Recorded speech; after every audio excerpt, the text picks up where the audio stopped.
আরজিকর ঘটনার প্রতিবাদে মহালয়ার দিনে কোচবিহার দেবীবাড়ি প্রাঙ্গণে আন্দোলন কোচবিহারের নারীদের।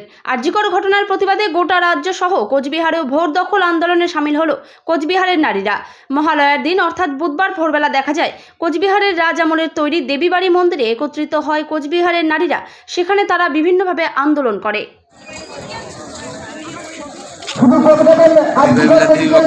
একটা ছবি নিয়ে এসে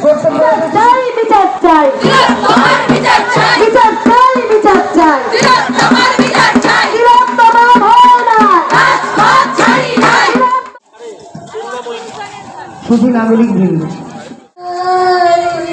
ঠাকুর থাকবে কতক্ষণ, ঠাকুর যাবে বিসর্জন, ঠাকুর থাকবে কার লক্ষ্মী সরস্বতী, কৈলাসতীর বাপের বাড়ি এসেছে পার্বতী। আমরা প্রতিবাদী গান